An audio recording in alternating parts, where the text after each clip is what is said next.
ममता बनर्जी खुद तो हिंसा प्रभावित इलाके में नहीं गई, ना पीड़ित हिंदुओं से मिली, लेकिन आज बंगाल के राज्यपाल ने ग्राउंड पर पहुंचकर ममता सरकार को मुसीबत में डाल दिया। ममता सरकार ने हालांकि इनडायरेक्टली पूरा जोर तो लगाया था कि राज्यपाल हिंसा प्रभावित इलाके में ना जाए, लेकिन राज्यपाल सीवी आनंद बोस ने ममता बनर्जी की हर अपील को नकार दिया और खुद ग्राउंड जीरो पर पहुंच गए। इतना ही नहीं, वक्फ कानून के खिलाफ भड़की हिंसा को लेकर राज्यपाल ने बहुत सख्त रुख अपना लिया है।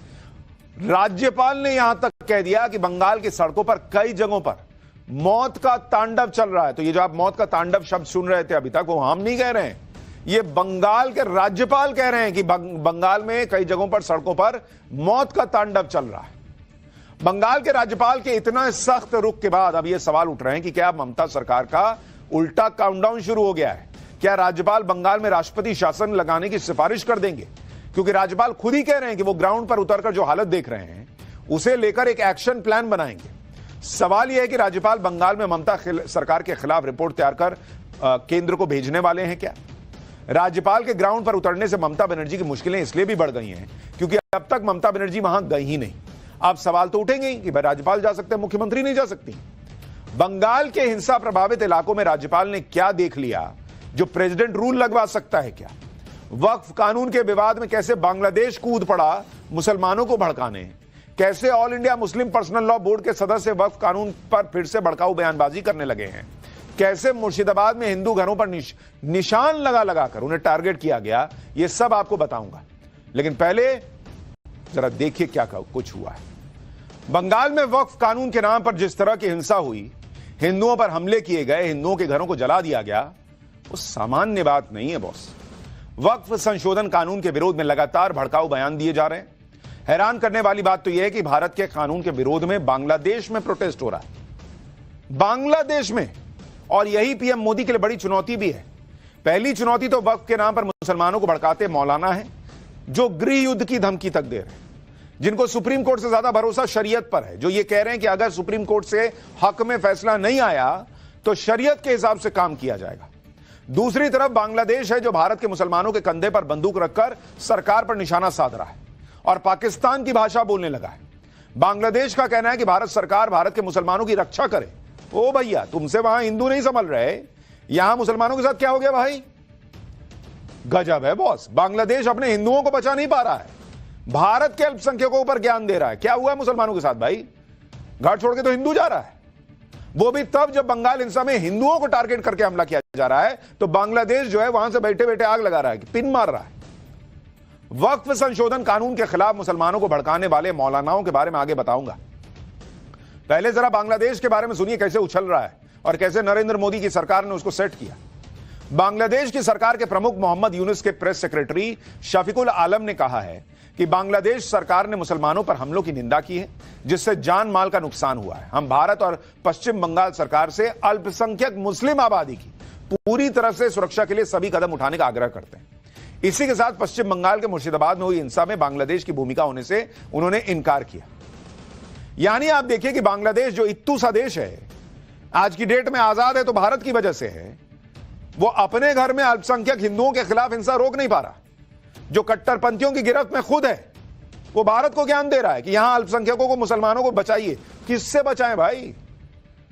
आरोप तो खुद मुर्शिदाबाद में लग रहा है जिन पर, उनको कह रहा है कि बचाइए, और जो वहां से बच के भागे उनके लिए कुछ नहीं कह रहा। ना उसको अपने यहां के हिंदुओं की चिंता है ना यहां के हिंदुओं की चिंता है, बस मुसलमानों को भड़का रहा है। यहां के मुसलमानों के खिलाफ हिंसा नहीं हुई, हिंदुओं पर हमला हुआ है भाई। बांग्लादेश ने भारत को लेकर पाकिस्तान वाली भाषा बोली तो भारत ने फौरन बांग्लादेश को उसकी जगह दिखाई। भारत के विदेश मंत्रालय ने दो टूक कह दिया कि हम बांग्लादेश के बयान को रिजेक्ट करते हैं। रिजेक्ट, खत्म, हटाओ है पक। यह बयान बांग्लादेश में अल्पसंख्यकों पर हो रहे हमलों पर भारत की चिंताओं की तुलना करने का कपटपूर्ण प्रयास है। बांग्लादेश में अल्पसंख्यकों पर हमलों के अपराधी खुलेआम घूम रहे हैं। इस तरह के अनुचित बयानबाजी करने की बजाय बांग्लादेश को अपने अल्पसंख्यकों की सुरक्षा पर ध्यान देना चाहिए। यानी भारत ने साफ साफ लफ्जों में बांग्लादेश को उसकी औकात, उसकी जगह बता दी कि देखो, पहले अपने घर में देखो, इधर मत आओ, हमारे यहां घुसने की जरूरत नहीं, अपना घर संभालो। जहां हिंदुओं का जीना कट्टरपंथियों ने दूभर कर रखा है, बंगाल में जो हो रहा है उस पर बेवजह की बयानबाजी ना करो। बांग्लादेश को तो भारत ने तगड़ा जवाब दे दिया, लेकिन एक चुनौती उन मौलानाओं की भी है जो मुसलमानों को वक्फ संशोधन कानून के खिलाफ लगातार भड़का रहे हैं। ये वो मौलाना है जिनकी बातों को मुस्लिम समाज के लोग मानते हैं।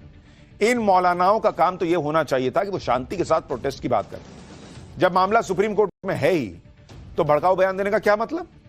क्या इन मौलानाओं को देश की सुप्रीम कोर्ट पर भरोसा नहीं है?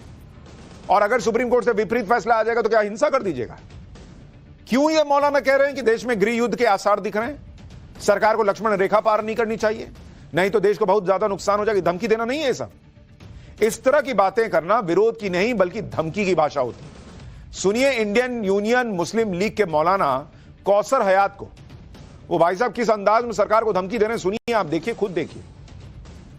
मैं समझता हूं कि भाजपा सरकार, मौजूदा भाजपा सरकार देश को लाकानूनियत की तरफ, अराजकता की तरफ धकेल रही है।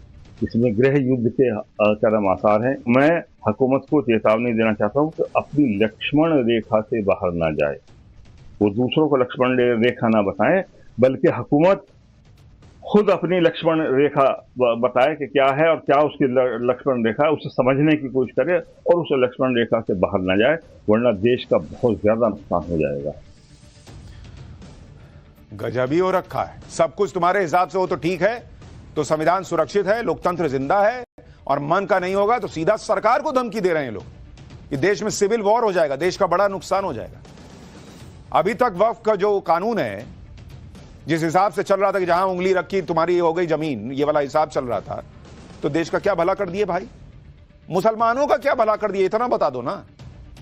खुद को मुसलमानों की सबसे बड़ी संस्था बताने वाला all India Muslim personal law board भी ऐसी भाषा का इस्तेमाल कर रहा है। पर्सनल लॉ बोर्ड की बातें या आदेश मुसलमानों के लिए पत्थर की लकीर की तरह होती है कई बार। ऐसे में all India Muslim personal law board की जिम्मेदारी और बढ़ जाती है। लेकिन यहां तो मामला ही उल्टा है, खुद IMPL भी मुसलमानों को भड़काने में लगा हुआ है। मुस्लिम पर्सनल लॉ बोर्ड ने कहा है कि सरकार मुसलमानों को सेलेक्टिव हैरेसमेंट कर रही है। इस कानून से जगह जगह लॉ एंड ऑर्डर खराब होगा, इसके खिलाफ जगह जगह कैंपेन होंगे, प्रोटेस्ट होगा, आंदोलन होगा। कह रहे हैं कि अंग्रेजों के बाद अब काले अंग्रेजों से लड़ाई लड़ेंगे। आप सोचिए कि वक्फ कानून पर सुप्रीम कोर्ट पर सुनवाई चल रही है, सुप्रीम कोर्ट में, और कल जो सुप्रीम कोर्ट ने अंतरिम आदेश दिया उस पर तो मुस्लिम नेताओं ने जश्न मनाया था, हल्ला मचा दिया था कि हमारी जीत हो गई। तो फिर आज भड़काने की क्या जरूरत थी? क्योंकि वही हुआ है अंदर अंदर, इनको समझ में आ रहा है जो हमने कल आपको पाठशाला में बताया था कि कोई जीत वीत नहीं हुई है। क्या यह सरकार के साथ साथ न्यायपालिका पर दबाव बनाने की कोशिश नहीं मानी जाएगी, जो ये कह रहे हैं, कर रहे हैं कि हम जो चाहते हैं वो कर दो, नहीं तो देश में गृह युद्ध हो जाएगा? मौलाना ओबेदुल्ला आजमी की भाषा सुनिए, जो all India Muslim personal law board से हैं, जरा इनकी भाषा सुनिए, क्या धमकी दे रहे हैं। कि आपने बाबा साहब भीमराव अंबेडकर के संविधान की शपथ लेकर प्राइम मिनिस्ट्री हासिल किया है, या वो दूसरे साहब जो हैं जिनकी बोली आप सुन रहे हैं, लागू ही होगा और करूं, तेरे बाप का है कि लागू होगा और करूंगा? तू होता कौन है बे? तू अगर इस जुबान में बात करता है तो हम उससे ज्यादा सख्त जुबान में बात कर सकते हैं, इसलिए कि तू गुंडागर्दी की बुनियाद पे बात कर रहा है और हम मुल्क के संविधान की हिफाजत के लिए एक स्वतंत्रता सेनानी की हैसियत से बात कर रहे हैं। इनका जब मन आता है ये संविधान के हिसाब से बात करने लगते हैं, जब मन आता है तो कहते हैं हम शरीयत मानेंगे, हमारे धर्म में कोई ना घुसे, ये हमारे धर्म का मामला है। इतना ही नहीं, all India Muslim personal law board ने तो नेक्स्ट लेवल की प्लानिंग कर रखी है। All India Muslim personal law board का कहना है कि वक्फ संशोधन कानून के खिलाफ तब तक आंदोलन जारी रहेगा जब तक इस कानून की धज्जियां नहीं उड़ जाती। यानी सुप्रीम कोर्ट का फैसला नहीं मानेंगे क्या, यह भी क्लियर होने लगा है। सुनिए एक बार। तो अर्ज ये करना है कि ये सारी चीजें हैं और आपको मालूम है कि देश का कानून हमें भरपूर आंदोलन का हक देता है। हम उस वक्त की आंदोलन all India Muslim personal law board के थ्रू जारी रखेंगे जब तक इस तरह का गैर कानूनी कानून हिंदुस्तानियों पे थोपा गया है उसकी धज्जियां न उड़ जाएं। थैंक यू, शुक्रिया। वक्फ कानून पर मुसलमानों को भड़काने वाले मौलानाओं को कुछ मुसलमान नेताओं का भी समर्थन मिल रहा है। झारखंड के अल्पसंख्यक कल्याण मंत्री हाफिजुल हसन, जो वक्फ कानून के खिलाफ भड़काने में मौलानाओं से पीछे नहीं है। हाफिजुल हसन ने कहा कि मुसलमान सब्र कर रहा है, वो कब्र में नहीं है। जिस दिन सड़क पर आ गया तो मार काट होगी और देश बर्बाद होगा। ये झारखंड के मंत्री की भाषा है, सुनिए जरा। मुसलमान सब्र कर रहा, कब्र में नहीं है, ये अब जान लीजिए। आप डिस्टर्ब करना चाहिए, फिर ही रोड में आएगा, मारकाट होगा, फिर देश बर्बाद होगा। ये वही हाफिजुल हसन हैं जिन्होंने कुछ दिन पहले शरीयत को सबसे पहले बताया था। झारखंड में जेएमएम और कांग्रेस सरकार में मंत्री हाफिजुल हसन ने कहा था कि उनके लिए संविधान से पहले शरीयत है। हाफिजुल हसन ने यह भी कहा था कि 3 तलाक पर कानून आ गया, लेकिन लोग शरीयत से चल रहे हैं और 3 तलाक भी चल रहा है।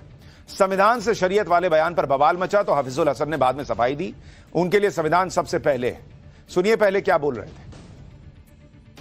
शरीयत मेरे लिए बड़ा, ठीक है। हम कुरान सीने में रखते हैं और हाथ में रखते हैं संविधान। मुसलमान कुरान सीने में और हाथ में संविधान लेके चलता है, ठीक है। तो हम पहले शरीयत को पकड़ेंगे, इसके बाद संविधान को।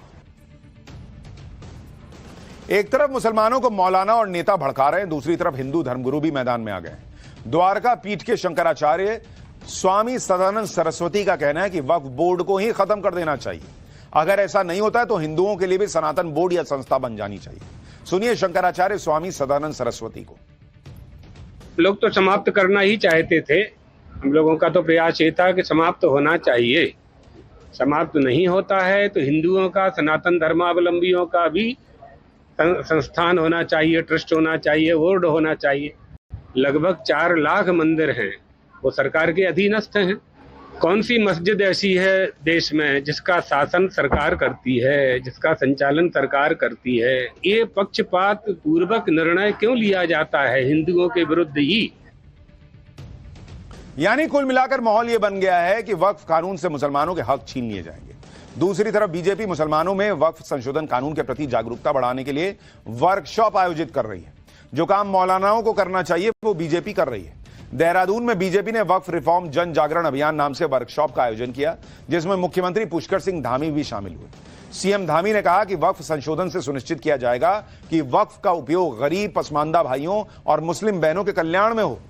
बिना धार्मिक छेड़छाड़ किए प्रदेश में वक्फ बोर्ड की 1-1 इंच जमीन की जांच और देखभाल की जाएगी। वक्फ संपत्तियों पर अवैध अतिक्रमण करने वालों के खिलाफ अभियान चलाया जाएगा।